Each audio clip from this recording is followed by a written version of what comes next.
Fala galera, Razão Tricolor no ar, chegando aqui para comentar mais um capítulo da minissérie Juan Martín Lucero. Afinal, meus amigos, Lucero já pode jogar, já pode estrear? É isso que vamos falar, trazendo não só a notícia, não só a apuração de César Luiz Merlo, mas atualizando você num português bem claro do que a gente pode falar sobre a questão jurídica, né? Como que eu posso opinar enquanto torcedor em compartilhar a minha experiência, a minha vivência, os meus estudos sobre o processo de transferências de jogadores, sobre o processo de transferências internacionais. Já estudamos aqui no Razão Tricolor alguns capítulos, algumas questões sobre esse caso, rememorando sempre o caso Bosman versus o clube belga Liège, em que tivemos um marco da proibição da escravidão de um jogador a um clube de futebol. Mas depois da vinheta, a gente comenta esse caso com mais calma, só que eu peço, dá uma moral pelo nosso trabalho, se inscreve aqui no canal, dá essa moral, deixa o joinha, compartilha o link desse vídeo aí nos grupos de WhatsApp, que também ajuda muito para que o YouTube entenda a relevância desse trabalho gracioso, esse trabalho de hobby e de amor. Simbora!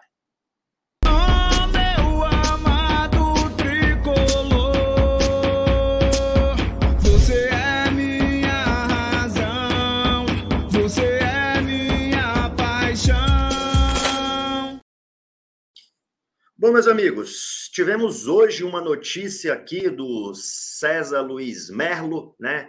Sábado, 28 de janeiro, 12h40, em que ele fala Colo-Colo perde a primeira briga, né? Perde uma briga em relação a Juan Martín Lucero.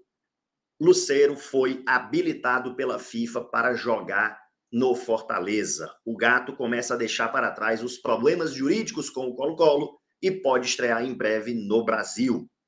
Fala aqui sobre a última série televisiva do futebol chileno, de Juan Martín Lucero, e vem a informação de que a FIFA habilitou provisoriamente, permitindo que o jogador fique à disposição de Juan Pablo Voivoda para jogar pelo time tricolor. O atacante foi apresentado em 13 de janeiro do Brasil, e o clube esclareceu em redes sociais os termos contratuais. Contrato até 31 de dezembro de 2025, com aquisição de 100% dos direitos econômicos. Tem uma coisa que eu queria deixar bem claro para vocês, tá? Porque aqui é uma divergência, né? Humildemente, sem nenhuma soberba, mas eu falo aqui como uma pessoa que é um operador do direito, uma pessoa que milita na área jurídica. Essa parte, a FIFA habilitou provisoriamente o atleta, merece algumas ressalvas, e eu preciso fazer para que você não fique intranquilo, tá? Para que você que também é tricolor não fique intranquilo. Mas vamos esclarecer aqui de maneira objetiva. Toda transferência internacional, ela tem um processamento.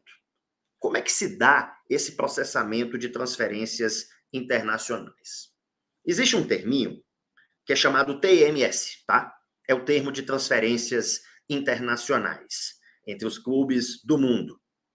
O clube, no caso, um clube brasileiro, ele, através da sua entidade de futebol, encaminha à FIFA o TMS. E isso é enviado ao clube que tinha os direitos federativos do jogador. Pois bem, no caso de Juan Martín Lucero, como é que funcionaria então o processo?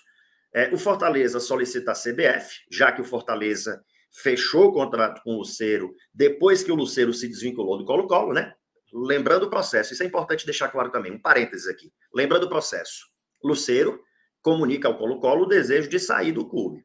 Lucero, que fique claro, paga a multa ao Colo-Colo. E aí Lucero, tendo pago a multa, tendo notificado formalmente o Colo-Colo, pago a multa, Lucero, então, fecha contrato com o Fortaleza. Vem a Fortaleza, né, assina o contrato com o Fortaleza. O Fortaleza tem que pegar esse contrato, enviar à CBF, para que a CBF envie esse contrato à FIFA. E aí a FIFA comunica o Colo-Colo sobre a transferência. A partir disso, a federação do clube de origem do jogador, no caso do Colo-Colo, a federação lá chilena, ela se manifesta. Tem alguma ressalva sobre esse pedido de registro de jogador, sobre esse processo de habilitação? Nesse caso específico, a Federação Chilena fez ressalva, negou, disse que o clube não reconhecia aquela transferência como válida. A partir disso, tem dois caminhos. Nós podemos ter o caminho em que o clube que contrata o jogador aceita a rejeição e a coisa fica desfeita, ou o clube apresenta um pedido de disputa e diz, não, peraí, não tem problema nenhum com essa negociação, com essa documentação, o jogador tem que ser habilitado, não há qualquer problema. E aí, nesse caso, né, pelo que eu consultei, o Fortaleza apresentou o pedido de disputa, né, já que ele contratou o jogador regularmente. E quando o Fortaleza apresenta o processo de disputa, isso vai ao Tribunal Disciplinar da FIFA, para que o Tribunal Disciplinar da FIFA diga, esse jogador pode atuar ou não pode? E foi aqui que a FIFA se manifestou, no processo de habilitação. O Tribunal Disciplinar.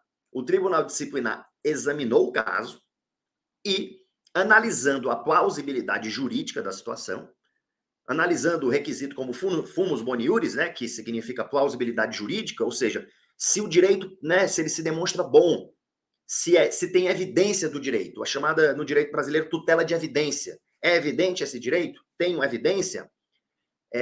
Examinando isso, chamada fumaça do bom direito, e examinando também o perigo de dano, que no caso, o perigo de dano, quando envolve transferência de jogador, é muito patente, porque o jogador vive de jogar. Então, se ele não joga, ele está tendo um dano iminente, um dano forte diariamente, né? Então, geralmente o perigo lhe mora. Mas a dúvida era, tinha fumaça de bom direito? A gente já tinha se manifestado aqui no Razão Tricolor, enquanto torcedores tricolores, enquanto tricolores da lei, né? Nós já tínhamos nos manifestado de que sim, de que o direito era evidente. E foi exatamente isso que a FIFA disse. A FIFA reconheceu a plausibilidade jurídica do direito, reconheceu o fumus boniuris e liminarmente já concedeu a tutela, tá? Liberando o jogador com efeitos imediatos. Atenção, efeitos imediatos. Então, o Lucero já pode ser inscrito.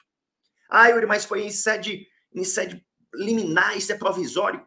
Sob a ótica de processo de habilitação, quando é concedida a habilitação e o jogador já é habilitado, acabou ali.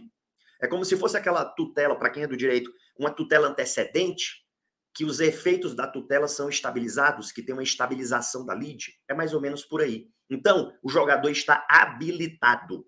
Lucero está habilitado a ser inscrito e deve ser inscrito agora no começo da semana, viu? Se bobear, quarta-feira ele já pode jogar. Ou no mais tardar no final de semana.